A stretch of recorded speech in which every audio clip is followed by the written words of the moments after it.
Here we are now celebrating the birth of our Lord and Savior one more time. Amen? Amen. He's awesome. Amen. And that song was true for you all today. Didn't it keep you from the rain? Amen. This must be homecoming.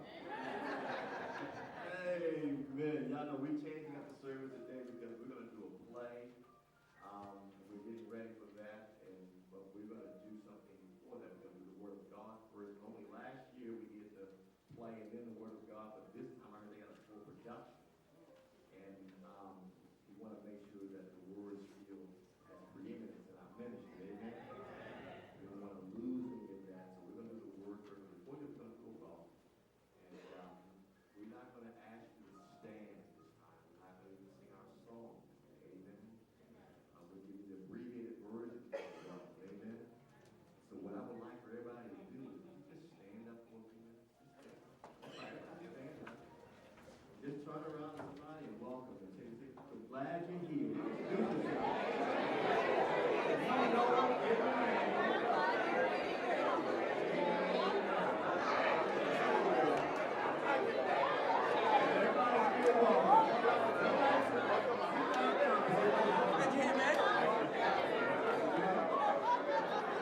Good to be here.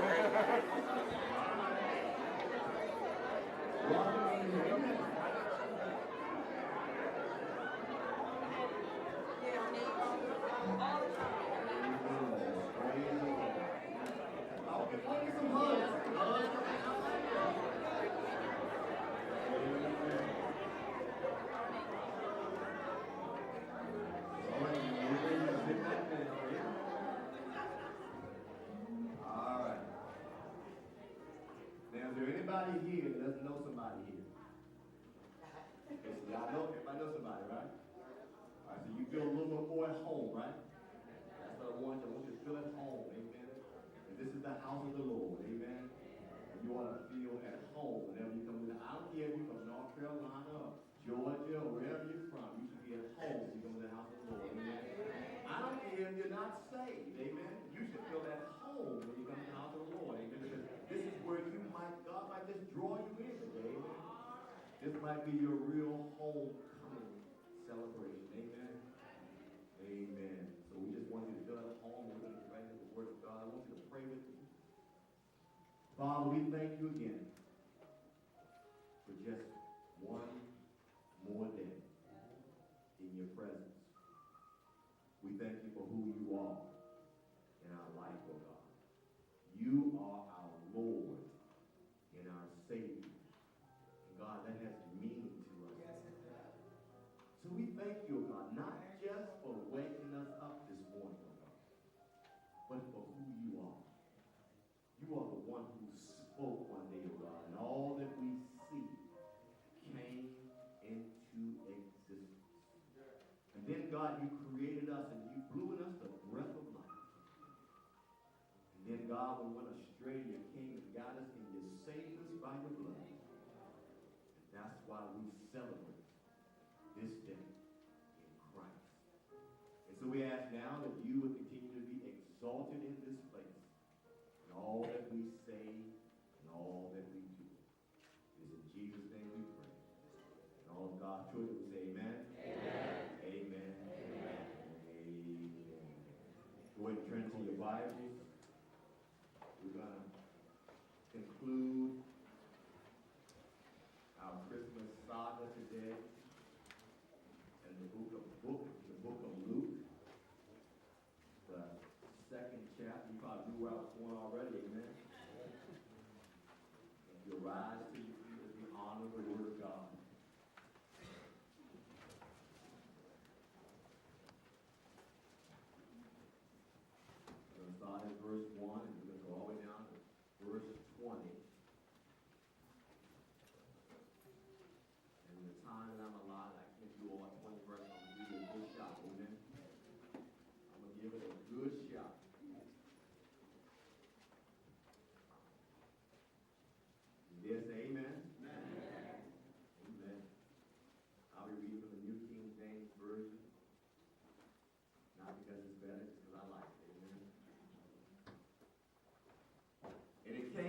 passed in those days that a decree went out from Caesar Augustus that all the world should be registered. This census first took place while Quirinius was governing Syria. So all went to be registered, everyone to his own city. Joseph also went up from Galilee, out of the city of Nazareth, into Judea, to the city of David, which is called Bethlehem, because he was of the house and lineage of David, to be registered with Mary, his betrothed, wife who was with child.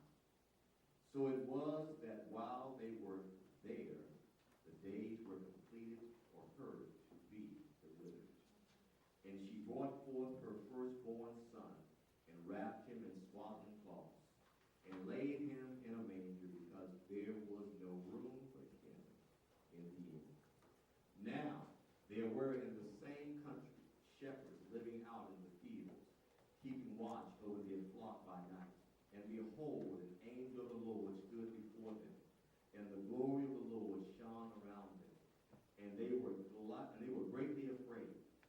Then the angel said to them, "Do not be afraid, for behold, I bring you good tidings of great joy, which will be to all people. For there is born to you this day in the city of David a Savior, who is Christ the Lord. And this will be the sign to you. You will find a babe wrapped in swaddling clothes, lying in a manger." And suddenly there was with the angel a multitude of heavenly hosts, praising God and saying, "Glory to God in the highest, and on earth peace, goodwill towards men." So it was, when the angels had gone away from them into heaven, that the shepherds said to one another, "Let us now go to Bethlehem, and see this thing that has come to pass, which the Lord has made known to us." And they came with haste, and found Mary and Joseph and the babe lying in the manger. Now, when they had seen him, they made widely known the saying which was told them concerning this child. And all those who heard it marveled at those things which were told them by the shepherds. But Mary kept all these things and pondered them in her heart. Then the shepherds returned, glorifying and praising God for all the things that they had heard and seen, as it was told them. Amen? Amen. You may be seated. God's word is already blessed. Amen. Now, for some of you, that should have conjured up some memories, amen, of that reading of this part of the gospel count. It brought back memories to me because I didn't see it this year, but I love a cartoon that comes on every Christmas. The dog sleep on top of the house.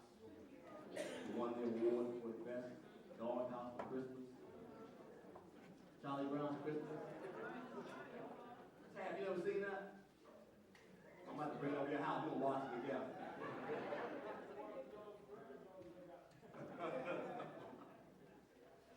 When I was young and unsaved, I used to watch Charlie Brown every year. And almost at the end of the cartoon, Linus would get there because Charlie Brown wanted to know what was Christmas all about. And it wasn't about the tree, it wasn't about the dog house, it wasn't about the gifts. And Linus broke this thing down to Charlie Brown. And he actually read Luke. And I had no idea at the time I was listening to scripture. No idea. On cartoon. I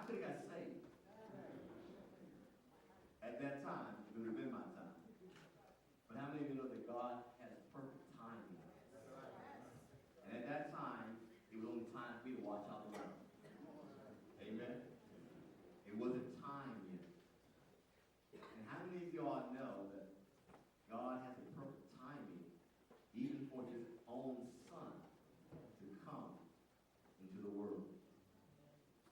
And he rolled that thing out. And if you have a program, which I don't have one, get a program from? If you got a program, look at the part of your program, you'll see the scripture for this week, Galatians 4:4. And it says, but when the fullness of the time came, God sent forth his son, born of a woman, born under the law. I want you to understand that God has perfect timing. No matter what you're going through right now, hang in there.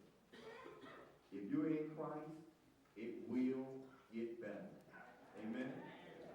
It will get better because of Christmas. Because of Christmas. We started 4 weeks ago talking about a man and a woman who knew that the Messiah was supposed to be coming. And what were their names?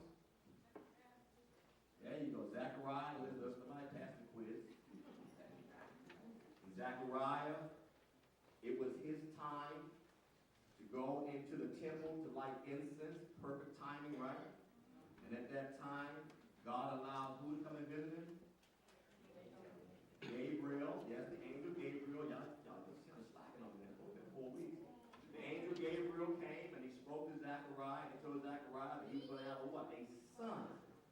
And that son was going to be the forerunner because God's timing was, it was time for him to come into the world. Amen. But he needed a forerunner. He needed somebody to blaze the trail for him. So he was going to allow Zechariah to have a son named John. Amen. And John was a member of the Oakland Baptist Church. He was a Baptist. It's a joke. It's a joke. And Zechariah didn't believe that, so Zechariah was what? Made deaf for how many months? Made mute for how many months? 9 months. At least 9. Amen. Because he had to go back home. At least 10. Amen. And then, while Elizabeth was impregnated, the angel went to visit somebody else. Who did he go visit? Mary. So God put this story finished early. He went to visit Mary. And he told Mary that she too was going to what? Conceive a son, a child. And he was going to be called the Most High, the Son of God. And Mary said what? Some very specific words. She said, let it be unto me, right? According to thy word. It's very important. We'll come back to that. Let it be unto you, let it be unto me, according to thy word. Amen? And then the angel left. Mary did not go back home. Where did she go? She went to see Elizabeth. And what? Stayed there for about 3 months. Then she left there, and she went home to visit who? Joseph. And Joseph was what? He was mad. Amen? Joseph was upset. Why was Joseph upset? Because his wife, his betrothed was pregnant by somebody he didn't know. And that would have made any brother upset. I don't care what his nationality is. Amen? And the brother was upset. And so the angel came to visit who? N.A. Because he didn't want to hit him in person, right? But Joseph was too mad, right? Now, I interjected that for y'all. We don't know why he didn't come to Joseph in person. But he came to Joseph, and he told Joseph to go ahead and take Mary to be his lawfully wedded wife, because the child that she had was of the Holy Spirit. Amen? And that brings us up to today's lesson, where all this is taking place. And now, you see that God has perfect timing. Why? Because he allowed Caesar